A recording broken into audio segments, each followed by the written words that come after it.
तू मात्र स्वतःला वेळ दिला नाहीस.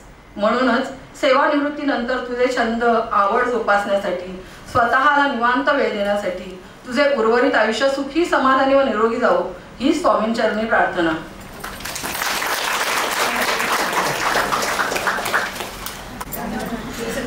प्रिय माई, घड्याळाची टकटक आता कटकट होणार नाही. घड्याळाची टकटक आता कटकट होणार नाही. वेळेचं अंकगणित आता सहज उलगडूप आहे. ट्रेनसाठी धावपळ नाही, नाही धक्काबुक्की.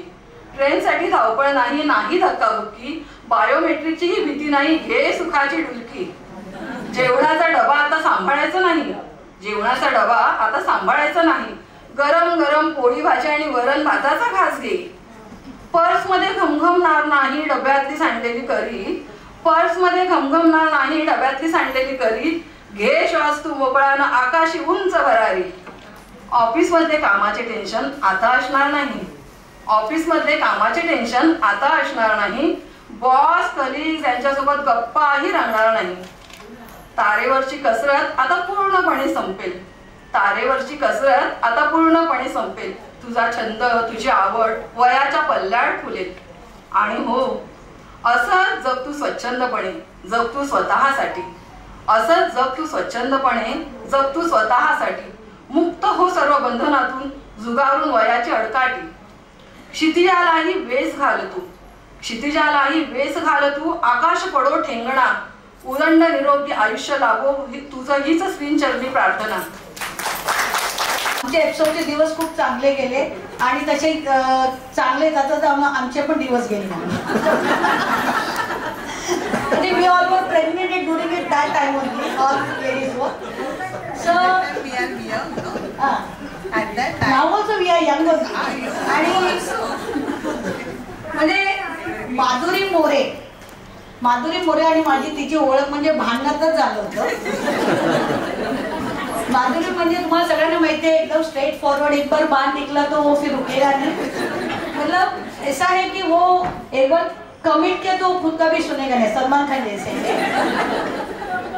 असे पद्धत. म्हणजे त्या काळातलं मला एवढे मेमरीज आहेत आमचे. एकदा ते असेच भेटली, म्हणजे दीपक कसं आहे काय सांगणार, त्याचे सगळे डोक्यातले केस घे. म्हटलं का, माझ्यावर लग्न केलं ना त्यांनी. पण she is straightforward, very serious, पण sense of humour was really अफलातून. आता काय मेमरी सांगू, एपिसोडला मी एकत्र असतो तेव्हा ते आधी ते एस्टॅब्लिशमेंटला होते. माझं भांडण, माझं ओळख कसं झालं म्हणजे मी एपिसोडला क्लार्क म्हणून, ती पेशी क्लार्क म्हणून हेड ऑफिसला होती. आणि एस्टॅब्लिशमेंट म्हणजे अरे हम एस्टॅब्लिशमेंट में काम करने वाले, दे आर व्हेरी रॉयल. आणि ते त्यांचा चेहरा पण चौकोन, अजिबात हसणार नाही. काय ऍटिट्यूड आहे बाप रे.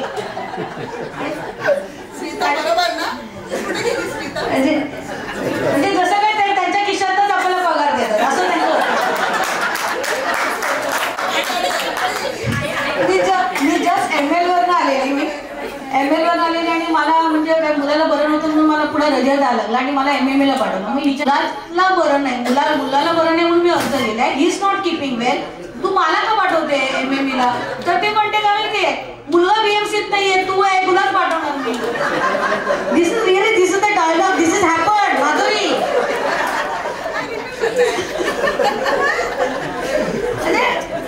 अशी आमची ती माधुरी. पण माधुरी म्हणजे कामात परफेक्ट, कधी ती कामाला कंटाळलेली नाहीये.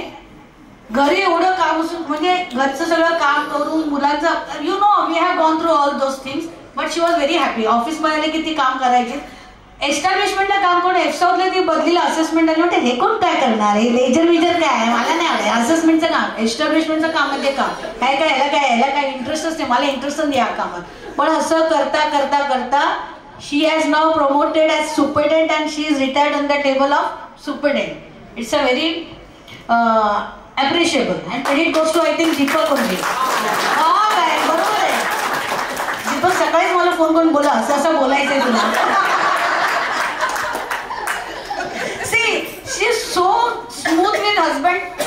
ती दीपक बोल, आम्ही सगळे दीपकच बोलवायचो ऑफिसमध्ये. पण आज दीपकला काय लवकर आले की नाही, तो त्याचं काय कथा, कादंबरी, books release, magazines and all that, ते सगळं त्यांचं चालू तेव्हा होतं. तेव्हा आताही असेल मला वाटतं, अजूनही आहे. का ग? आता तुझ्यावर कविता आणि कादंबरी काय मस्त का. अजून एक स्पेशालिटी म्हणायचं म्हणजे पट्टी समोसा. माधुरीचा पट्टी समोसा म्हणजे आम्ही एपिसोड आम्हाला फक्त 2-3 तिने खायला घातले पट्टी समोसा, पण इट वॉज अ मीन्स त्याचा we can't forget that taste till now. हा बट दॅट पट्टीच that samosa it's a miracle. पिकनिकला आम्ही एकदा अलिबागला पिकनिकला गेलो सगळे लेडीज, खूप धमाल केली. एक लग्नाचा वऱ्याच होतो तो माधुरी म्हणते चल आपण नाचूया. मी म्हटलं अरे यार कुठे, तेव्हा म्हणजे डान्स करायचं म्हणजे पण बायकांना बंधनं किती माहिती अजूनही आहे. नाही तेव्हा इकडे कोण बघते, आपण बिंदास घुसायचं आणि नाचतो. आणि आम्ही असं नाचलो त्या, आणि त्यांच्यावर ते 2 ब्राह्मण हेड क्लर्क होत आहेत कोण मला म्हणजे काय माहिती काय माधुरी तुम्ही काय चालवलंय काय, बिंदास नाचून घेतलं. एफसॉग मध्ये दर आधीच्या काळात, आता तर खूपच म्हणजे टेन्शन आहे, कलेक्शन याव त्याव मस्त भांडं बिंड सॉलिड होत आहेत. तेव्हा दर दिवाळी फंक्शनला आपण स्वतः मस्त गाऊन घ्यायचो भरपूर, आवाज कसंही असू दे गाणं गायचंच आहे. असंही झालंय की मागून कोणतरी गाताना इकडे मी फक्त लिप सिंक्रोनाइज पण केलेलं, असं पण गाणी गायले. असं असताना आम्ही एफसॉग आम्ही सगळे यंग जनरेशन आम्ही म्हटलं आपण कॉलेजला का फिश पॉन्ड ठेवूया, फिश पॉन्ड करायचं सगळ्यांवर आपण फिश पॉन्ड करायचं म्हणून. तेव्हा आमचे कोणतरी डेप्युटी सुपरिटेंडंट होते, त्यांच्यावर आम्ही भरपूर फिश पॉन्ड्स लिहिले होते इंडोरवाल्यांनी. आणि वाचायचं कोण माधुरी मस्त नाचत नाचत भरपूर वाचलं आणि आम्ही एवढं एन्जॉय केलं. दुसऱ्या दिवशी डेप्युटी सुपरिटेंडंट असे शिव्या घालत होते, काय फिश पॉन्ड देत आहे म्हणे, तुमच्यावरच द्या, तुम्हाला कळत नाही. तर ही म्हणते अगं का असं काय कळते की नाही, फिश पॉन्ड दुसऱ्यांवर देतो आपल्यावर कुठे देणार. असंही इन्सिडेंट झालेलं आहे. पण it is really it's a sweet memory to remember. Madhuri right from the beginning, I also married in the month of December, she also married in the month of December, and marriage अजूनही मला माहिती she don't celebrate marriage anniversary because her sad demise of her mother on the same day. It's a very shocking thing. आणि ती म्हणायची मी engagement celebrate करते, I don't celebrate the marriage anniversary. And त्यांची पण आमच्यासारखं आधीच्या काळाचं सारखं family, it's a very big bonding, so many brothers and sisters. And she has gone through a lot. She got मध्येच तिला आजारपण आलं तेव्हा मी I didn't go to meet her, but फक्त फोनवर असून सुद्धा असं नाही की बाबा हॅपी बर्थडे करायला पाहिजे, जाऊन भेटायला पाहिजे, फ्रेंडशिप आहे. वर्षानुवर्ष नाही बोललो तरी पण आम्ही जरा एक कॉल केलं तरी हा रे कसं आहे, काय काम होतं का म्हणून फोन केलं का असंही आपण बोलतो. तिला मी विचारलं माधुरी जेवणाचं वगैरे काय करते ड्युरिंग दॅट आजारपण. ती म्हणते माधुरी मला म्हणाली देवाच्या कृपेने माझ्या फॅमिलीचं खूप सपोर्ट आहे, सगळे म्हणजे भाऊ बहीण सगळे डबा मला आणि माझा मुलगा, they have taken such a big care. And she is the positive lady, positive आणि म्हणजे एवढं पॉझिटिव्हिटी आहे. She has come out of that and she work till the retirement. तिने पूर्ण सर्व्हिस केलेलं आहे. That is a big achievement for Madhuri. Madhuri जरा emotional हो, जरा डोळ्यांना पाणी. आणि मी अजून एक स्ट्रेट फॉरवर्ड म्हणजे मला खूप धमाल करायची. मी कोण सगळ्यांच्या हेडक्लबवर मस्करी सगळं. मला ती म्हणायची तू काय मेरी पाट्या टाकतेस आणि 2 जोक मारशील तिकडे ते हा हे म्हणजे जोक केलं जा, तू काय तुझं काय काम करत नाही ते दिसून येत नाही. झालं आम्ही नाही उठलो तर माधुरी काय करते, कुठलं टेबल ह्यानं मदत कर त्यानं मदत. अमेंडमेंट केलं होतं का नाही ना, फक्त लेजर आणि नंतर कलेक्शन द्या. ब्रह्मांडाने कलेक्शन, आता कलेक्शन. मैं ऐसा वैसा टेबल करेगा नहीं, वो सीधा मेन टेबल ही करेगा.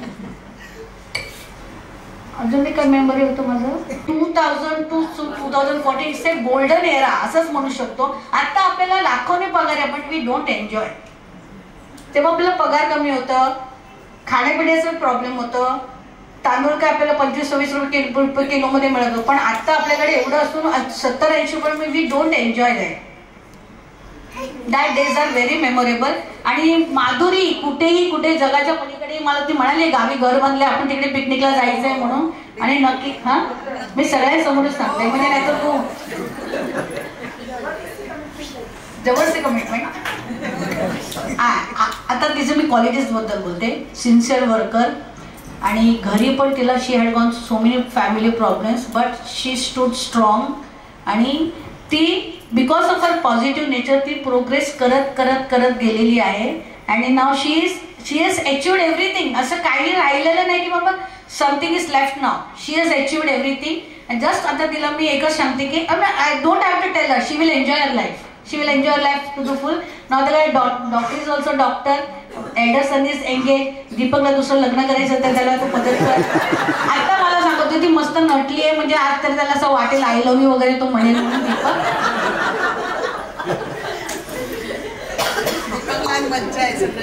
आणि आता मला मी काय प्रिपरेशन केलं, मला आता बोलवलं म्हणून मी एवढं सगळं सांगितलंय. And wishing you very happy and healthy retirement life. आणि मी लवकर संपवल्यानंतर मला जबरदस्ती खाली थँक्यू सो मच. मध्येच त्यांच्या मुक्कामी उतरावं लागतं. तसं अगदी लहानपणापासून एकत्र असलेले जिवलग मित्रमैत्रीण देखील शालेय जीवनात 10वी नंतर आपला निरोप घेतात. म्हणजेच आयुष्यात आपल्याला अनेक निरोप समारंभांना सामोरं जावं लागतं. मग ती शाळा असो, कॉलेज असो वा एखाद्या नवीन ठिकाणी झालेलं स्थलांतर असो, अशा भावनिक क्षणी आपल्या जीवलगांना निरोप देण्यासाठी शब्दाची गुंफण करणं कधी कधी खरंच कठीण असतं. आमची माई महानगरपालिकेतून अधीक्षक या पदावरून जी साऊथमधून नियत वयोमानानुसार सेवानिवृत्त झाली आहे. हे खरं आहे. ती तिच्या कार्यालयातील सहकाऱ्यांशी असणाऱ्या नात्यातून, कुटुंबियांशी तसेच भावनांच्या नात्यातून कधीच निवृत्त होणार नाही. ते नातं सदैव अबाधित राहील आणि आम्हा सर्वांची तिला अशीच कायम साथ राहील. आता माईला एकच विनंती, तू मनाप्रमाणे प्रवासाचे प्लॅन कर. काही अगोदर प्लॅन करून ठेवले असतील तर आता मस्त एन्जॉय कर, जीवनाचा आनंद लूट. यापुढे उशीर झाला, गाडी जाईल, डबा करायची लगबग, कार्यालयाची पंचिंग यासाठी आता तुला मुळीच घाई नसणार. हे संजीवनी मगाशी देखील सांगितलं, मी तेच सांगतोय. आता तू खऱ्या अर्थाने स्वतंत्र झालीस. आता मस्त फिरावं, स्वतःसाठी वेळ द्यावा, आपल्या राहिलेल्या आवडीनिवडी छंद जोपासावे, कुटुंबियांना देखील वेळ द्यावा. आता खऱ्या अर्थाने तू तुझ्या धावपळीच्या जीवनाला बगल देत यापुढील आयुष्य फुलवत राहावे ही इच्छा. सहकाऱ्यांची, तुझ्या कुटुंबियांची, आम्हा सर्व भावंडांची आणि समाजाची साथ तुला सदैव असणारच. तसेच कुलदैवताचे आणि थोरा मोठ्यांचे आशीर्वाद देखील कायम तुझ्याच्या पाठीशी असेच राहो हीच ईश्वरचरणी प्रार्थना. तुला उत्तम आरोग्य आणि धनसंपदा लाभो हीच मनापासून शुभकामना. आणि याच तुला सेवानिवृत्तीच्या आम्हा सर्वांकडून लाख लाख शुभेच्छा. योनीने सांगितलं, शेट्टी मॅडमने सांगितलं, त्यानंतर आमच्या प्रभाकरने सांगितलं, सगळ्यांनी काय ना काय सांगितल्यानंतर आपण फक्त त्यांच्या म्हणण्याला हो म्हणून मम म्हणायचं असतं. पुढचं आपलं काम खूप सोपं होतं. त्यामुळे आता भाषणात तसं काय माझ्याकडे जास्त शिल्लक राहिलेलं नाही आहे. तिचा स्वभाव सगळ्यांना कळलेला आहे. एक घाव दोन तुकडे हे अगदी तंतोतंत तिला लागू आहे. पण हे असं काय झालं ह्या देखील खूप काही गोष्टी आहेत. ह्या सगळ्या भाषणाच्या अगोदर पहिले मी तिचं अभिनंदन करतो की ती ज्या ताठ मानेने जी साऊथमधून बाहेर पडलेली आहे ते मला व्यक्तिशः आणि आमच्या भावंडांना देखील खूप आवडलेले आहेत. कारण गोष्टी अशा असतात की कोणापुढे किती झुकावं याला एक लिमिट असतं. मी देखील BMCत होतो. मी देखील सगळीकडे सक्सेसफुली काम केलेलं आहे. कुठे झुकलेलं नाही आहे. जिकडे मागे यायचं तिकडे आपण नक्कीच मागे यायला हवं. पण जिकडे आपल्याला पुढे जायचं तिकडे पुढेच जाणं भाग आहे आणि ते तिने दाखवून दिलेलं आहे. याबद्दल तिचं अभिनंदन आणि मला तिचा खूप अभिमान आहे. आणि 9 भावंड असताना देखील आमची खाण्याची ओढ आता नसायची. एक दीड दिवस उपास तपास हे सगळे आमचे चालू असायचे. म्हणजे उपवास आणि उपवास ह्या दोन्ही गोष्टी आमच्यासाठी वेगळ्या होत्या. आमचे उपवास कधी झालेच नाहीत, आमचे उपवासच सगळे झालेले होते. आणि त्यावेळेला आम्ही भावंडांनी एकमेकांना पुढे आणण्यासाठी अगदी भाज्या विकलेल्या आहेत, फळांच्या गाडीवर आम्ही फळं विकलेली आहेत, वडापाव आम्ही स्वतः बनवून विकलेले आहेत. आणि या सगळ्या गोष्टीतून आम्ही पुढे आलो. वडील शिक्षक होते, त्यांची पुण्याई होती आणि त्यामुळे मग आम्ही पटापट मी, माधुरी आणि संजीवनी असे आम्ही तिघे पाठवट BMCत कामाला लागलो. मग मला BMCची आयडिया कळली. माझी बायकोण BMCचीच झाली. माझ्या बहिणीला पण ती आयडिया कळली. तिचे मिस्टर पण आता BMCचेच आहेत. माझ्या मेवण्याला ती आयडिया कळली, तोही BMCचाच आहे. असं पूर्णपणे म्हणजे या मायमाऊलीने आम्हाला सगळ्यांना सांभाळून घेतलेलं आहे. आणि त्याबद्दल या माऊमाऊलीच्या पुढे नक्कीच नतमस्तक होणं भाग आहे. माधुरीच्या अंगात ह्या ज्या काही गोष्टी आल्या ह्याच्या पाठीमागे असं होतं की एक कडक स्वभाव आपला का बनतो की आपल्याला जेव्हा एखादी गोष्ट साध्य करायची असते तेव्हा आपण त्या गोष्टीच्या खूप मागे लागतो आणि आपल्यात तेवढी धमक असावी लागते, तिच्यात ती धमक होती. आणि त्याचमुळे आज आपण सगळे इथे उपस्थित झालात त्याबद्दल आपल्याला खूप खूप धन्यवाद देतो. सगळ्या वक्त्यांनी आता सांगितलेलंच आहे, मी काही जास्त सांगत नाही आहे, कारण पुन्हा सगळ्यांना निघण्याची देखील घाई असते. तिला तिचं जे पुढील आयुष्य आहे ते सुखी समाधानाचं जावं. आम्ही भावंड सगळे आहोत. आता 9 मोत्यांची एक आमची माळ होती, त्यातली एक मोती माझी मुठीवून गेलेली आहे, त्यामुळे आता मी 8 जण आहोत, पण त्यात देखील आम्ही एकमेकांना घट्ट पकडून आहोत आणि हे शेवटपर्यंत राहील. एवढंच बोलून माझे 2 शब्द संपवतो. धन्यवाद. खूप खूप आधी शुभेच्छा व्यक्त करतो आणि माझे 2 शब्द. आम्ही इथे कोविडनंतर ज्या ट्रान्सफर झाल्या त्याच्यामध्ये जी साऊथला आलो. माझ्याबरोबर इथे आमचे ते संतोष सावंत वगैरे पण आहेत बसले तिथे, ते होते सर्व त्यावेळी. आणि त्यावेळी प्रथमतः ओळख झाली मोरे मॅडमची. आणि त्यावेळी मला वाटतं असे प्रत्येकाला असे PC वगैरे नव्हते, तर ती जबाबदारी त्यांनी त्यावेळी घेतली होती. म्हणजे त्यांनी कुठून तरी जाऊन ते LBS नाका वगैरे अकरायचे बंद पडलेले, म्हणजे तिकडे ऑफिसेस आहेत, तिकडचे PC वगैरे सगळ्यांना अरेंज करून दिले. अगदी 7-8 लोकांना. ही त्यांची पहिली म्हणजे आठवण. म्हटलं मॅडम आहेत एकदम. त्यांच्यावर अजून 1-2 जण होते, त्यांनी ते करून दिलं. नंतर मग त्यांना आजारपणामुळे त्यांना प्रॉब्लेम झाला आणि नंतर मग ते बऱ्याच काळ रजेवरती होत्या. पण त्याच्यानंतर आल्यावरती पण त्यांनी एकदम म्हणजे जसं काय मध्ये गॅपच नाही असं पटकन त्यांनी कामाला रुजू करून घेतलं आणि एकदम ऑफिसमध्ये त्यांनी सुरळीतपणे काम सुरू केलं. मग नंतर त्यांचं पदोन्नती झाली. त्यांची कार्यालयाने दखल घेऊन त्यांना जी साऊथ ऑफिसमध्येच त्यांना सुप्रिटेंड म्हणून दिलं. आणि सुप्रिटेंड झाल्यावरती पण त्यांनी अतिशय उत्तम प्रकारे त्यांचा कार्यभार सगळा सांभाळला. कारण आमच्याकडे जी साऊथ हा म्हणजे पूर्ण महापालिकेचा टॉपर वॉर्ड आहे. म्हणजे सगळ्याच बाबतीत टॉपर आहे की महसूल कलेक्शन वगैरे असेल तर त्याच्यामध्ये आमच्या इतकं प्रेशर मला नाही वाटत कुठच्या वॉर्डला असेल. आता मी दुसऱ्या वॉर्डला गेलो त्यामुळे मी प्रकर्षाने मला जाणवतं आहे की ते जी साऊथचं जे आहे प्रेशर ते वेगळंच आहे. आणि त्याच्यातलं असेसमेंट एंड सीनपर्यंत तर ते वेगळंच प्रेशर हँडलिंग आहे. कारण का सगळ्यांचं लक्ष जी साऊथवरती असतं, कारण त्याला उद्दिष्ट पण मोठं दिलेलं असतं आणि त्याप्रमाणे ते होण्याच्या दृष्टीने पूर्ण ते वर्क प्रेशर असतं. त्यावेळी त्या मॅडमबरोबर आमचे नाना कुंदे साहेब होते. कुंदे साहेब आलेत काय? येतील, ऑन द वे आहेत. तर ही सगळी आमची टीम होती. आम्ही आमचं मेहनत करून जे काय ते वेळोवेळी दिलं, ऑफिसचं कामकाज पूर्ण पाडलं. आमचे हे आत्ताच आलेत बोरसे, ते पण आमच्यावर होते. आणि त्यावेळी दुसरा एक भाग म्हणजे महत्त्वाचा सांगायचं म्हणजे की हे प्रेशरनी असेल किंवा काय असेल की मला कोविडला पण मी बराच वेळ आजारी होतो. म्हणजे 24 दिवस वगैरे मी ॲडमिट होतो. काय कारण असेल माहीत नाही. त्याच्यानंतर म्हणजे मला थोडं ह्याचं ब्रिदिंगचा त्रास सुरू झाला इथे या ठिकाणी. तर नंतर असं टेस्ट केलं, कळलं की ते अँजिओग्राफी वगैरे करायला लागेल. तर अँजिओग्राफी माझी केली. तर त्या काळामध्ये मला मोरे मॅडमनी आणि कुंदे साहेबांनी खूपच सपोर्ट केला की मी जवळजवळ 2 महिने नव्हतो ऑफिसला. आणि तो माझा सेक्शन वगैरे एकदम हेवी होता. 6 नंबर सेक्शन. माझ्यावर संदीप सावंत माझे सहकारी होते. तर तो त्यांनी म्हणाले तू काही काळजी करू नको, तुझं आधी तब्येतीचं बघ सर्व. आणि ह्या लोकांनी मला दोघांनी खूप सपोर्ट केला, अर्थात बाकीचा पण सगळा स्टाफ आहे. तर त्यावेळेचं त्यांनी जे मला सपोर्ट केलं ते विसरू शकत नाही मी. ते वारंवार मला आठवत राहतं. मी त्यांच्याशी प्रत्येक वेळा बोलताना ती आठवण काढतो पण की मॅडम त्यावेळी तर तुम्ही खूप हे केलं. आणि म्हणजे मी गैरहजर असताना त्यांनी जे काही हे असेल, कारण का आपल्याकडे कसं आहे की बेसिक पोस्टचा माणूस पाहिजे तर ते बाकीच्या गोष्टी सगळ्या रिपोर्टिंग वगैरे असतं तर तो माणूस पाहिजेच, त्याशिवाय तो रिपोर्टिंग होत नाही. तरी पण ह्या लोकांनी ते सगळे मधले दिवस निभावून नेले. आणि हे मला इथे विशेषत्वाने हे करायला लागतं. कारण का जर वरिष्ठांकडे काय आम्ही खालच्या पोस्टची लोक जात नाहीत, इन्स्पेक्टर वर्ग वगैरे, वरिष्ठांनाच या लोकांना सुप्रिंट आणि एनसीनंच फेस करायला लागतं.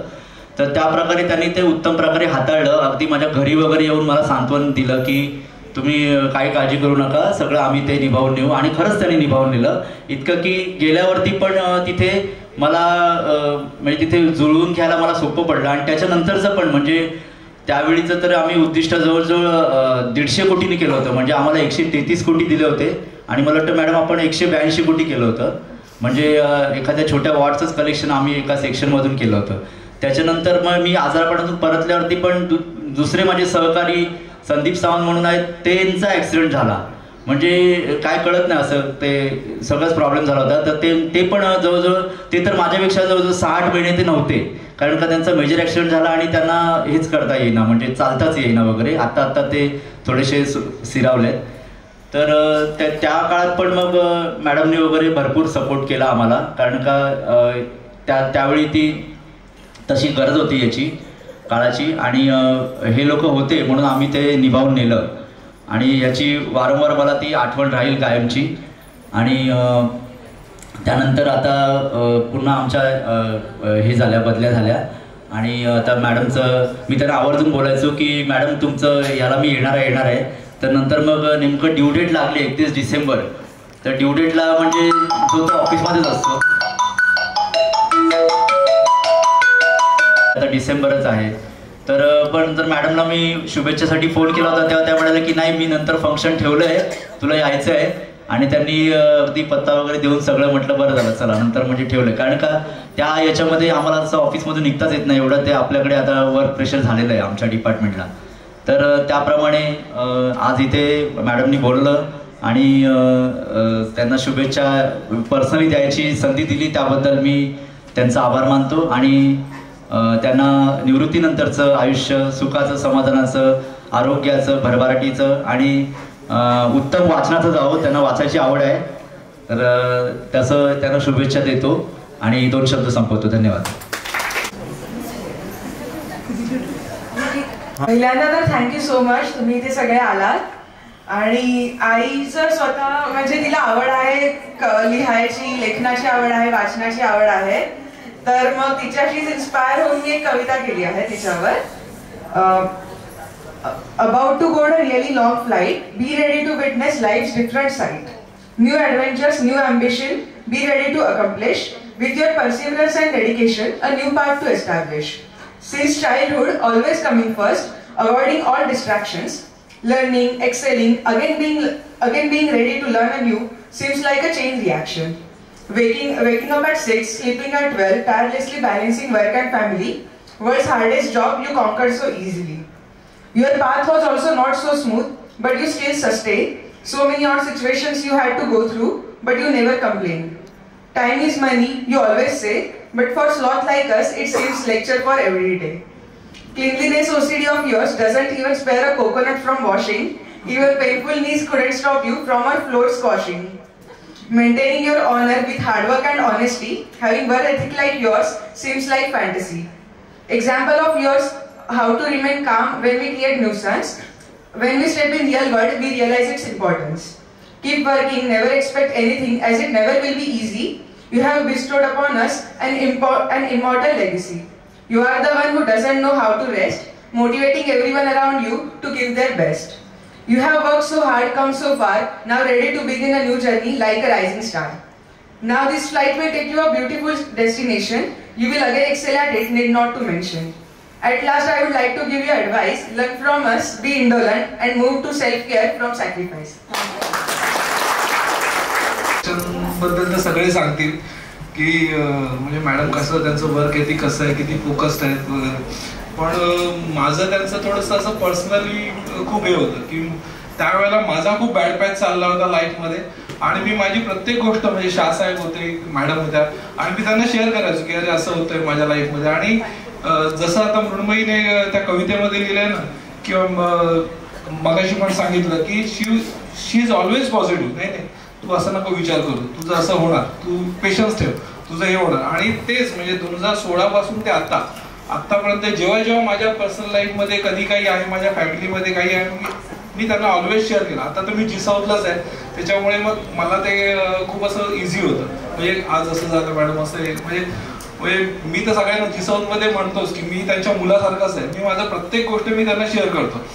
आणि शी वॉज ऑलवेज देअर. म्हणजे I lost my mother in 2015 आणि 16-17 मॅडमची ओळख झाली. आणि मग मी त्यांना त्या पद्धतीनेच ॲडमायर केलं प्रत्येक गोष्टीमध्ये की मॅडम असं हे होतं. आणि दरवेळेला त्यांनी हेच केलं, नाही तू असा विचार नको करू, तू पॉझिटिव्ह राहा, तू फक्त कामाकडे लक्ष दे. आणि खूप म्हणजे त्यांनी जे सल्ले दिले होते 2019ला जेव्हा मी ऑक्ट्राय सोडलं, म्हणजे मी एफसाऊथला ट्रान्सफर घेतली, त्यावेळेला त्यांनी हे केलं होतं की तू अशा पद्धतीने वाग, तू उगाच हे करू नको, राग डोक्यात धरू नको, शांतपणे काम करत जा. आणि ते खूप म्हणजे ॲज अ पर्सनल लेवलला ना, म्हणजे ॲज अ बॉस म्हणून त्या आहेतच. म्हणजे त्यांचं काम करून घेण्याची पद्धत, म्हणजे आता जसं मृण्मयीने म्हटलंय की प्रत्येकाला मोटिवेट करून त्यांच्याकडून कसं बेस्ट करणं, म्हणजे त्यासाठी त्या वन ऑन वन कम्युनिकेशन करून की बाबा रे तुझा काय प्रॉब्लेम आहे, तुला काय प्रॉब्लेम आहे हे करण्यामध्ये, असं वन ऑन वन कम्युनिकेशन करून बाकी दुसऱ्याला कोणाला तुमचे लूफहोल्स किंवा तुम्हाला काय प्रॉब्लेम हे आहे, तुमचे काही वीक पॉईंट्स आहेत ते न सांगता त्यांनी प्रत्येकाला वन ऑन वन कम्युनिकेशन करून प्रत्येकाकडून काम करून घेतलं. म्हणजे मी पण त्यातलाच एक आहे. आणि ते म्हणजे ऍडमिनिस्ट्रेटिव्ह तर आहेच, पण पर्सनली पण ना पण असं काही आहे, ठीक आहे ओके आपण तुला मदत करू, माझे काही सोर्सेस आहेत, मी तुम्हाला हे करेन. म्हणजे हे ॲज अ बॉस किंवा ॲज अ बॉस म्हणण्यापेक्षा ॲज अ लीडर, म्हणजे तुम्ही तुमच्या टीमला कसे मोटिवेट करता. म्हणजे जेव्हा तुमचा एम्प्लॉई किंवा तुमचा जो कलिग आहे तो जेव्हा मेंटली स्टेबल असेल तेव्हा तो जास्त पद्धतीने चांगलं काम करू शकेल. म्हणजे हे मी माझ्या पर्सनल अनुभवावरून सांगतो की मला तर खूप म्हणजे मी तर त्यांना इतकी वर्ष आता 7-8 वर्ष ओळखतोय, प्रत्येक वेळेला मला त्याचा फायदा झाला त्याच्यामुळे. आणि मी नंतरही त्यांना त्रास देत जाईल, असं काय असेल तर मी फोन करत राहणार. Thank you madam.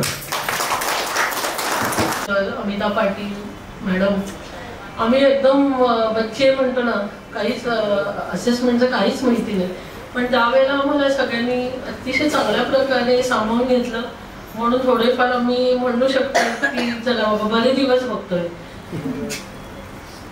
नंतर मोरे मॅडम म्हणजे डी वॉर्डला मला वाटतं 3-1 वर्ष आपण एकत्र होतो. म्हणजे आम्हाला त्यावेळेला खरंच आम्ही वेगळ्याच ह्याच्यात होतो दुनियेत, आम्हाला असं काही. आणि त्यावेळेची परिस्थिती पण थोडीशी वेगळी होती. आताच्या सारखा ताणतणाव किंवा एक दबाव असं काहीच नव्हतं. इतकं फंक्शन, एकत्र जेवायला बसायचो, म्हणजे खूप चांगला आम्हाला जे आम्ही त्या डिपार्टमेंटला आलो त्यावेळेला आम्हाला खूप चांगली लोकांनी भेटली. आता नंतर असं झालं की काही वर्षांनी परत जी साऊथला मी आलो मॅडम आल्या, पण मग नंतर मेडिकल लिव्हवर गेल्या. पण त्यांच्याबद्दल आता मी खरंच सांगते की ते इतक्या स्ट्रॉंग आहेत ना, म्हणजे दादा म्हणजे दादा म्हणाले तसं 1 किंवा 2 तुकडे असतील, पण त्या तेवढ्याच आतून मायाळू आहेत. त्या जरी अशा कडक बोलल्या ना तरी त्यांना ते जाणवतं, नाही असं नाही, मला असं म्हणायचं होतं. म्हणजे आतून त्या तशा प्रेमळ आहेत. आणि म्हणजे प्रशासनामध्ये अशी व्यक्ती पाहिजेच. प्रशासनात नुसतं गुळगुळ, म्हणजे आम्ही पण काही वेळेला कंटाळलो ते म्हणायचं नाही मला हे पाहिजे आज पाहिजे. बरं किती वेळा म्हणजे आमच्या वॉर्डला तर अगदी म्हणजे फार परिस्थिती बिकट झालेली होती सगळ्यांचीच, त्याच्यात त्यांना असंख्य वेळेला आयत्या वेळेला जायला सांगायचं. म्हणजे माझ्या सेक्शनला पण एका त्याच्याकडे त्या अगदी आयत्या वेळेला मी ॲबसेंट डेप्युटीला घेऊन काही माहिती नाही, पण त्या तेवढ्यातल्या तेवढ्याच वेळ करून जाऊन त्या जे काही हेड ऑफिसचे आपले DMC त्यांच्याकडे त्या म्हणजे ते मीटिंगला ठोकायच्या. म्हणजे मीटिंगला म्हणतो ना रिप्रेझेंट करणं, हा पण एक मोठा गुण आहे त्यांच्यामध्ये. म्हणजे जे तुम्ही म्हणता ना की त्या एकदम स्ट्रॉंग आहेत किंवा पण तिथे मीटिंगला असंच पाहिजे ना. त्यामुळे ते त्यांनी आमचं ते निभावून दिलं बाबा. मला वाटतं त्याच मीटिंगला जायच्या असं मला आतापर्यंत माझ्या माहितीप्रमाणे. आणि ते त्या निभावून द्यायच्या. काही वेळेला तर इतकं आयत्या वेळेला असं झालेलं आहे की त्यांना आयत्या वेळेला DMCकडे जायला लागले, जॉईंट MCकडे जायला लागले, माहिती नाही काही, पण त्यातल्या त्यात ते करून ती वेळ मारून देणं ती कला त्यांच्यामध्ये आहे. आणि त्या जे म्हणतात ते अभ्यासपूर्ण असेल. मग असं नाही की तेव्हा कसं तरी काहीतरी निभावून नेलंय असं नाही. दुसरा त्यांच्यामधलं मला अतिशय विशेष पॉईंट वाटतो की त्या चालत यायच्या. मी दररोज टॅक्सीने जाते आणि येते.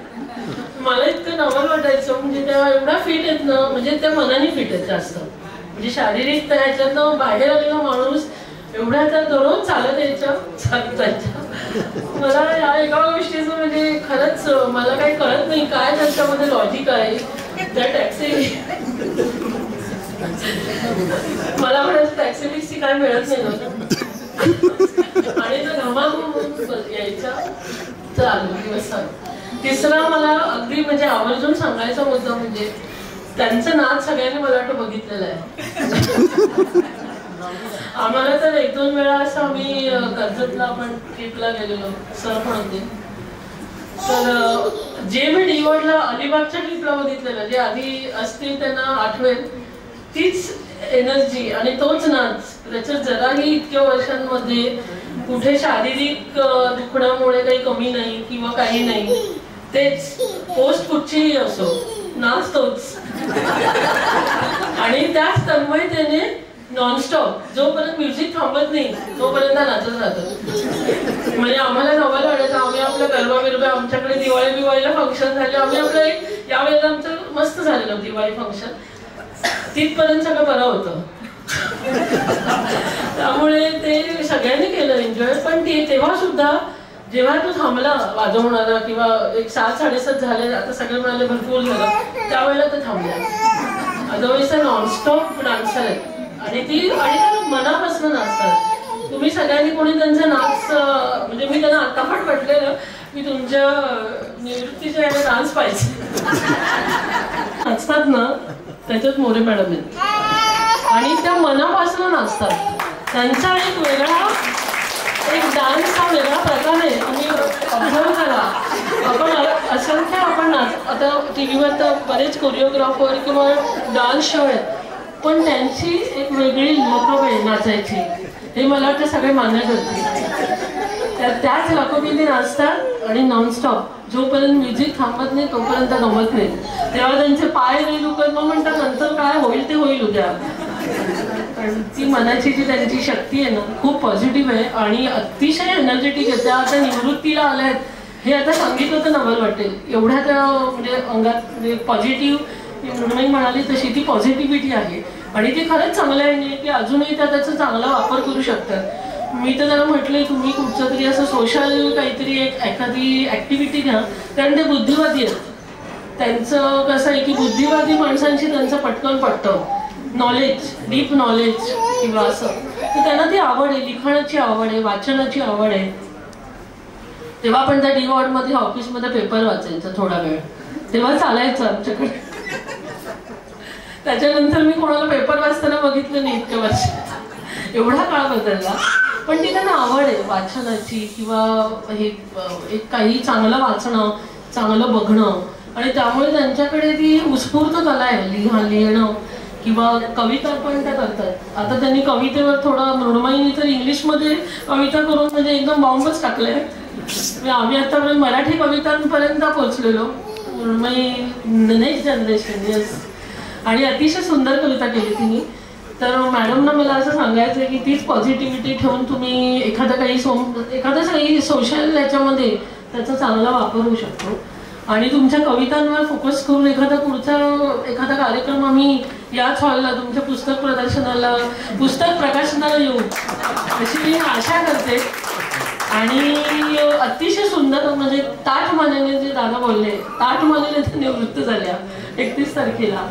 मलाच कसं तरी वाटलं की त्या काहीच घेईनात, म्हणून आम्ही मग रिक्वेस्ट केली निदान बुके आणि मिठाई तरी घ्या. मग आम्ही इन्स्पेक्टर लोकांनी त्यांना न ऐकता हे केलं, पण छान आहे. आणि असंच त्यांचं पुढचं लाईफ सुद्धा छान आरोग्यदायी जावं. दोन्ही मुलं त्यांची कर्तृत्ववान आहेत आणि त्यांनी त्यांच्यासाठी मेहनत घेतलेली आहे. अजूनही मला वाटतं घरातली सगळी कामं त्याच करतात असा माझा अंदाज आहे, बरोबर. पण आता थोडी कमी करा, कधीतरी उपभोगा जे असतं ना. आता माझ्या बरेच त्या कामाचं काही मोल नाहीये ना सर्टिफिकेट आहे, हे आता मिस्टर मोरे देत असतील. पण आता जरा थोडं तुम्ही फिरा किंवा त्यांना तर गजानन महाराजांचं खूप आहे शेगावच्या, तर आतून एकदम हे आहे, धार्मिक आहेत मला माहिती. तर ते त्यांचे काही त्या पद्धतीचं काही लिखाण किंवा त्या पद्धतीच्या एखाद्या प्रोजेक्टमध्ये त्यांनी सहभागी व्हावं. आणि याच्या पुढे एखादं पुस्तक प्रकाशनाला आम्हाला आवडेल यायला. तर सगळ्यांच्या वतीने मी जी साऊथमधले माझे सहकारी आहेत त्यांच्या वतीने सगळ्यांच्या वतीने मी त्यांना पुढचं त्यांचं लाईफ एकदम सुंदर जाईल अशी आशा व्यक्त करते. थँक्यू. बरोबर नाही, पण कसं मी जी साऊथला गेल्यानंतर मी सांगितलं मला जरा सासूबाईचा एक प्रॉब्लेम आहे, तर त्यांचे जे डॉक्टर आहेत अभ्यंकर, तर त्यांच्याशी डायरेक्ट त्यांनी सांगितलं जा तिकडे, मी सांगते त्यांना आणि त्यातून तुला सांगतील व्यवस्थित, तुला हे करतील म्हणजे कॉपरेट करतील, तुला सल्ला देतील. तुम्ही ठीक आहे. गेल्यानंतर त्या मॅडम मला अभ्यंकर मॅडम जे आहेत खूप चांगल्या पद्धतीने त्यांनी म्हणजे पुढील कशा पद्धतीने त्यांचं ट्रीटमेंट करायची किंवा काय, ह्या सगळ्या गोष्टी सांगल्या. दुसरा महत्त्वाचा मुद्दा म्हणजे जी ऑफिसर जो असतो तो खरोखरी ह्या मोरे मॅडमसारखा असावा. जबरदस्त नॉलेज आणि ठाम मत हे असंच पाहिजे, असंच व्हायला पाहिजे, अशा पद्धतीचं त्यांचं ते व्यक्तिमत्व आणि खूप चांगल्या पद्धतीने सगळ्यांची कॉपरेटर असणाऱ्या मॅडम. आणि डान्सबद्दल तर आम्ही पाहिलंच दिवाळी फंक्शनला. मी आधी मला आश्चर्य वाटलं, मॅडम डान्स करतात. आणि मग नंतर मग त्यांनी सांगितलं, म्हणून खरं त्यांनी सांगितलं की अगदी तो DJ वाला बंद केल्यानंतरच मॅडम थांबल्या. बस आता बस झालं आता. म्हणजे अशा पद्धतीने म्हणजे एक आवड की बाबा नाही मी पण डान्स करणार असं. आणि खूप चांगल्या पद्धतीने आमचं फंक्शन पण दिवाळी फंक्शन मस्त खूप छान पद्धतीने झालं.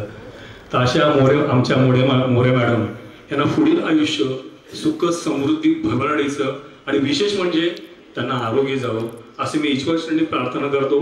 आणि जी साऊथ या आमच्या कार्यालयीन जे अंतर्गत बाह्य म्हणून जे कर्मचारी आहेत सर्वांच्या वतीने मी त्यांना पुढील आयुष्यासाठी शुभेच्छा देतो आणि इथेच थांबतो. धन्यवाद. न भूतो न भविष्यती, कधी ऐकलंच नव्हतं हे BMC मध्ये होऊ शकते. आणि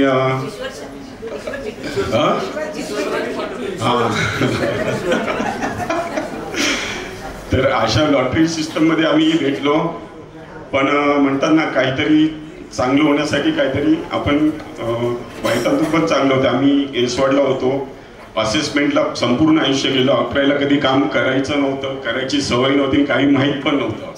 आणि अशा वेळी अकरावी डिपार्टमेंटला आम्ही लॉटरी सिस्टमने आलो.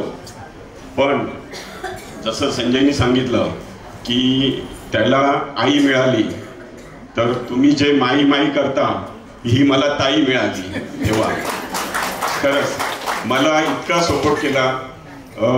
माझ्या मिसेसला फार प्रॉब्लेम्स होते आणि मला नेहमी खूप सपोर्ट करायचे. पण एक प्रोटोकॉल होता की कुठल्याही रजेचा अर्ज दिला तर आपल्या कलेकडून लिहून घ्यायला लागते की in the absence of him I will see his work.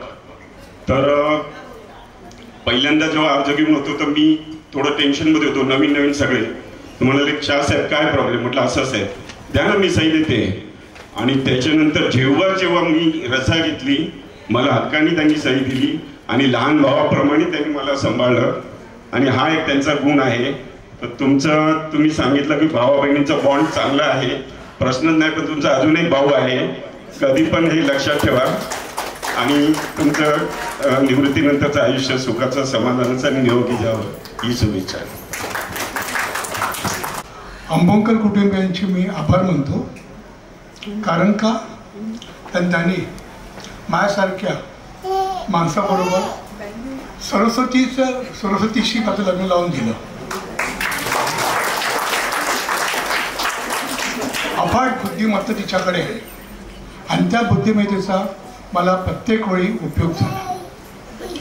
लग्न झाल्याच्या नंतर सरस्वती आणखी अन्नपूर्णा म्हणजे माझी आई ह्यांची युती झाली आणि त्याच्यानंतर आमची भरभराट सुरू झाली.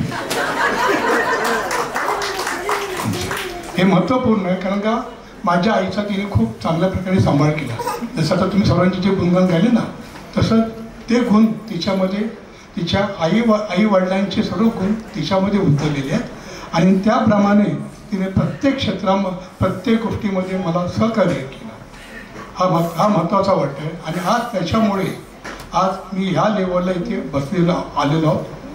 याच्या पुढे तिची संपूर्ण काळजी मी घेणार.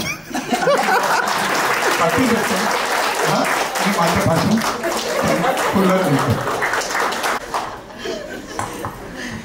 हॅलो, प्रथम सर्वांना धन्यवाद देते मी की तेवढ्यांना फोन करून प्रत्यक्ष बोलावता आलेलं नाही आहे, सॉरी. परंतु तुम्ही आलात त्या आमंत्रणावरून ताबडतोब. तर प्रथम सर्वांना धन्यवाद. सर्व्हिसबद्दल म्हणाल तर मी पॉझिटिव्ह आहे, तुम्ही सगळेच म्हणताय आणि आहे मी तशी. मला कोणी काय माहितीये का, निगेटिव्ह राहून जर त्यातून फायदाच होणार नसेल तर राहायचं का. मग पॉझिटिव्ह थिंकिंगच करा ना, जे तुमच्या फायद्याचं आहे. म्हणून मी तशी आले. आता दादा म्हणाल्याप्रमाणे प्रथम मी हे सांगते की आमचे वडील शिक्षक असल्यामुळे आम्ही पण असे पाठून BMC मध्येच जाण्याचं म्हणजे त्यावेळेस क्षेत्र माहिती नव्हतं विशेष. एक BCom झालं, BSc झालं, आम्ही BSc झालो रुईयामधून, म्हणजे खूपच काहीतरी केलं. परंतु वडिलांनी आम्हाला शिक्षणाला एवढं महत्व दिलं की मला हा दुसऱ्यांदा आलेला कॉल आहे BMC मधून. 12वी झाल्यानंतर मला आला कॉल. परंतु वडिलांनी BSc सायन्स करते, सकाळी 7 पासून संध्याकाळपर्यंत जर कॉलेजला असणार तर तू सोडायचं नाही मध्येच, म्हणून त्यांनी तो कॉल पहिल्यांदा आलेला रिजेक्ट केला. जरी आमची परिस्थिती चांगली नव्हती तरी देखील पैशाच्या पाठी नाही राहिले. त्यांनी शिक्षणाला जास्त महत्व दिलं. कशी परिस्थिती असू दे शिक्षण घ्या आणि ते पूर्ण करा. आणि त्यानंतर जेव्हा मी सेकंड कॉल आला तेव्हा मी ग्रॅज्युएट झाली होती. Just second month of completion of graduate लगेच लागले मी आणि सुरू झालं. पण मी इथे तिथे पाहिलंच नाही. तो प्रवास सुरू झाला. ठीक आहे, आपण प्रवाहात पडलो, आता पुढे जायचंय.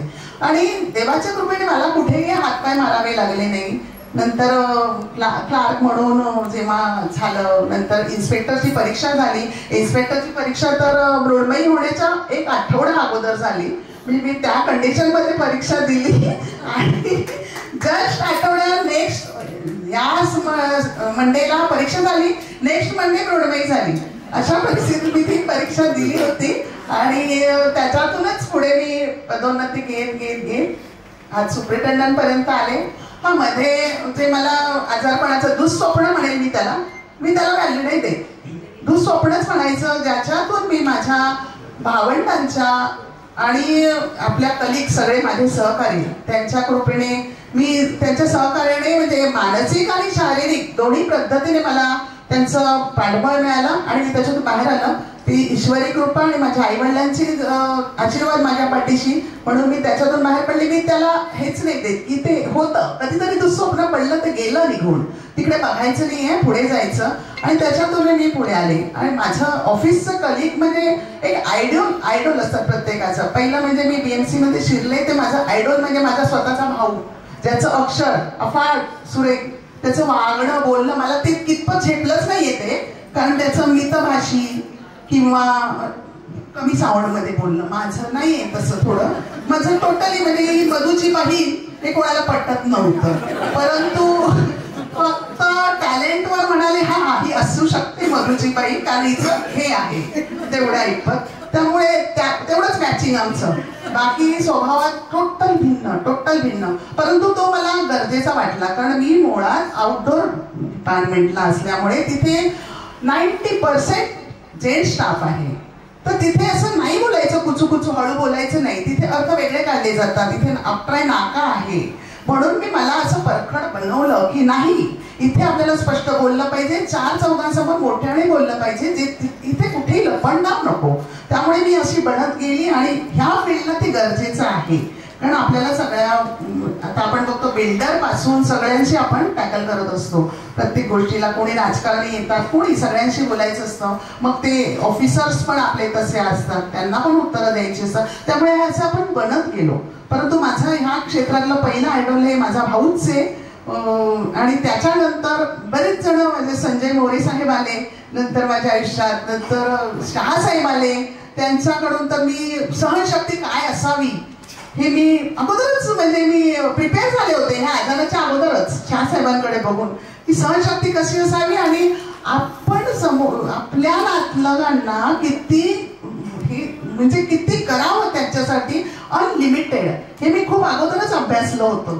त्याच्यामुळे मी काय करते हे मला नाविन्य नाही वाटत. आहेत माझ्यापेक्षाही करणारी लोक आहेत, त्याच्यामुळे मला त्याच्यातून काही नाविन्य जाणवलंच नाही की मी हे काय वेगळं करते आहे. आणि मला सगळं मित्र परिवार वगैरे खरंच चांगले गेले. अर्थात मी मैत्रिणी आणि मित्र चॉईस करताना थोडी कंजूशी करते, कारण मला थोडं मी तो जसा वेलणकर मॅडम म्हणाल्या बुद्ध्यांक बघते आहे, थोडंसं आहे माझं, मी थोडी पार्टिसिपेट करते, तो प्रकार करते. परंतु ती गरज आहे असं मला वाटतं. उगाच गोतावळा नाही जमा करायचा. तुमचं थोडंसं असलं पाहिजे ना, नाही तर मग सगळेच सारखे असं नकोय. म्हणून तो मी तसं केलेला आहे. आणि त्याप्रमाणे चालताना मला कधी त्या मार्गाने केल्यामुळे मला यश लाभलं. आणि मी कायम म्हणजे मला नाही वाटत की मी कुठे वेगळं काहीतरी करत होते. सहज शक्य झालं प्रत्येक गोल अचीव करायचं. आणि इथपर्यंत यायला मी आतापर्यंत एवढे प्रमोशन्स आले. मला आठवतंय विवेक काटकर ज्यांनी माझी पहिली ऑर्डर जेव्हा अपॉइंटमेंट लेटर शुक्रवार होता, शुक्रवारी हजर व्हायचं. त्यावेळेस बसरून मॅडम होत्या, त्या कोणाला अलाउड करायचं नाही. शनिवारावर बेनिफिट मिळतो, शनिवारी हाफ डेचा आणि रविवारचा. पण विवेक काटकरने अपॉइंटमेंट लेटर दादाकडे दिलं, दादा घेऊन आला, मी लगेच शुक्रवारी हजर झाले. म्हणजे असे प्रत्येक लोकांनी मला सहकार्य नकळतच केलं. मी कोणाकडे मागितलं नाही, परंतु नकळत. ही शेवटची अपॉइंटमेंट माझी जी साऊथमध्ये झाली ट्रान्सफर, ती पण मोरे साहेबांनी, आम्ही गेलोच नाही सांगायला, परंतु त्यांनी दिली, तुम्ही तिथे जा. आम्ही गेलो आणि आम्ही कोणाला त्यावेळेस आता जसं चाललंय की इथे ट्रान्सफर हवी, मग ह्याला भेट त्याला भेट, असं कधीच झालं नाही. सगळे निस्वार्थी लोक होते आणि त्यांनी कॅलिबर बघून देत होते पोस्टिंग प्रत्येक ठिकाणी. आणि तशा पोस्टिंग माझ्या होत गेल्या आणि तिकडे मी ज्यांनी मला तिथे पाठवलं त्यांचं नाव सार्थकी करण्याचा प्रयत्न केला. आणि ते माझं आतापर्यंत झालेलं आहे की मी त्या क्षेत्रात यशस्वी झाले. त्याला केवळ कारण हे अशीच माझ्या पाठीशी असणारे सगळे सहकारी आणि माझ्या कुटुंबाचा तर मोठाच वाटा आहे. माझे फॅमिली मेंबर्स आहेत आणि आता माझी मुलं. मी मिस्टरांना धन्यवाद देईन की ते जास्त मध्ये येत नाहीत माझ्या. तुझा आनंद आहे. आणि माझी मुलं जी मला खूप सगळ्यात माझं ब्लेसिंग आहे ती माझी मुलं आहेत की त्यांनी न सांगता, कधी मला नाही वाटवत की मी त्यांना मारले ओरडले, न सांगता आई तू जर एवढं करतेस तर आम्ही का करू नये, हा एवढाच त्यांचं बोलण्याचं हे मला कधी सांगावं लागलं नाही. अभ्यासाला बसा, ही आजही 5 तास झोपते, अभ्यासाला बसा वगैरे कधीच मला लागलं नाही. हे माझं मोठं गॉड गिफ्ट आहे की त्यांनी सदैव अचिव्हमेंट आणि पुढे जायला पाहिजे, मागे बघितलंच नाही कधी. आणि मी ऑक्ट्राय नाक्यावर होते तरी मृण्मयी आमची, मला आठवते की राधा मॅडमने आम्हाला प्रमोशन नंतर ऑक्ट्राय नाक्यावर कंपल्सरी 1.5 वर्ष जाच. आम्ही रडत गेलो. त्यानंतर दादानी मला तिकडून काढलं बाहेर आणि मग आणलं परत असेसमेंटला 1.5 वर्षात. परंतु मृण्मयी काय करायची तेव्हा स्कॉलरशिपला होती 7वीला, पण ती तेव्हाही आई लेट येते, म्हणजे नाक्यावर ड्युट्या नसतात. म्हणजे मी नाईट केलीच नाही, पण सेकंड शिफ्ट वगैरे असते त्यामुळे 8-10ला यायचं. परंतु ती काय करायची, मग स्कॉलरशिपची गणित त्यातलं जे काही चुकत असेल तेवढंच काढायची, मग आईने एवढंच बघायचं आल्यावर. म्हणजे हे त्यांचं त्यांनी केलेलं आहे. त्यामुळे माझं ते खूप अचिव्हमेंट मोठी आहे की ती मुलांनी माझं न सांगता कधी त्यांनी कायम अभ्यास केला आणि त्याप्रमाणे आमच्या मर्जीप्रमाणे आज त्यांना आम्हाला घडवता आलं. ते खूप मोठं माझं भाग्य आहे. अशा प्रकारे मी माझं जीवन प्रवास म्हणता येईल की तो सुलभ आहे. तसा मला काही ह्याच्यात अवघड वाटलंच नाहीये आणि तो मी ह्याच्याही पुढे मी तो चालू ठेवणार आहे. कारण का माहिती का, इथे ना आपण 35 वर्ष जे करतोय काम आणि ते एकदम बंद करायचं. आता उद्यापासून मी आराम करणार का आराम का करायचा, तुम्ही चालतंय अजून होतंय तुमच्याने. म्हणजे पैसा कमवणे हा त्याच्यामध्ये उद्देश नसतो. स्वतःला आपण यंत्र आहोत, आपण स्वतःला घडवा, स्वतःला बनवा काहीतरी. नुसतं आता झालं, लोक म्हणतात निवृत्त झाला तर आता आराम. केव्हा तुम्ही कामं केली होती झाडाला झोपल्यासारखी, नेहमीचीच कामं करताय, काही वेगळं करतच नाहीये. हा जो ऍटिट्यूड आहे तो मला नाही पटत, म्हणून मला वेगळं ठेवणार आहे. सध्या स्वतः मृण्मयीच्या ऍडमिशनचा आहे, तेवढं कम्प्लीट झालं मी पुन्हा कशात तरी इन्व्हॉल्व होईल. अर्थात पैसा हा दुय्यम पार्ट झाला, परंतु मी स्वतःला वेगळं ठेवण्यासाठी काहीतरी करणार आहे. कारण जितकं आपण राहतो वेगळं तेवढं आपण जास्त मला वाटतं म्हणजे ब्रेन मानसिक आणि शारीरिक दोन्ही आणि चांगलं म्हणजे तंदुरुस्त राहतो असं माझं प्रांजळ मत आहे. तर सर्वांनी तुम्ही इथे येऊन मला जो हे केलं गिफ्ट दिलं त्याच्याबद्दल मी सगळ्यांना धन्यवाद देते. असंच आपलं सहकार्य म्हणजे पुढे आयुष्यासाठी पण आपल्याला गप्पा मारायला उपयोगी पडावं. आणि माझी मैत्रिणीचं एक सांगायला, तिला माधुरी परब, जिला स्टेज फोबिया आहे त्यामुळे ती इथे येऊन बोलणार नाही, परंतु तिने माझ्या या आजारपणाच्या काळामध्ये मला कधीही रजेचा अर्ज घेऊन पण जावं लागलं नाही ऑफिसला. तिने पूर्ण जबाबदारी घेतली होती. हे सगळं न सांगता होतं. ते महत्वाचं आहे की आपण आपलं मी तिला सांगायला गेले नाही, परंतु तिने प्रत्येक अर्जाला काही दिलं, म्हणजे देतो म्हणजे असं दिलं पाहिजे नसं वागण्यातून माझ्या या वाटचालीवर तुमचे प्रत्येकाचे उपकार आहेत. प्रत्येक गोष्टी म्हणजे पिऊन पण आपला गरजेचा असतो आपल्याला, असं नाही की टॉप बॉस आहेत म्हणून सगळं, परंतु सगळ्या लेवलच्या लोकांनी मला सहकार्य केलं आणि त्याबद्दल मी सर्वांचे पुन्हा आभार मानून माझे 2 शब्द संपवतो. जेवणाचा आस्वाद घ्या. पैकी एक आपल्या कार्यतत्परतेचा गुण, मनमिळावपणा, समंजसपणा यामुळे आपली ख्याती आहे. या नव्या अध्यायाची नवी प्रवृत्ती तुमच्या स्वाधीन करताना मनात कुठेतरी तुम्ही इच्छा नसणार अशी मोकळी सवयी आहे. तुम्ही सेवेतून निवृत्त झाला तरी ऋणानुबंध अचूक असेल. आपली सेवानिवृत्ती ही केवळ निवृत्ती नव्हे, तर आम्हा सर्वांसमोर तुम्ही ठेवलेला कामाचा प्रामाणिकतेचा एक उत्तुंग आदर्श आहे. तुम्ही इथून गेल्यानंतरही तुमची उणी सतत आम्हाला भासतच राहणार. तुमचे इथून पुढचे आयुष्य आनंदाचे जावो हीच ईश्वराची प्रार्थना आणि शुभेच्छा.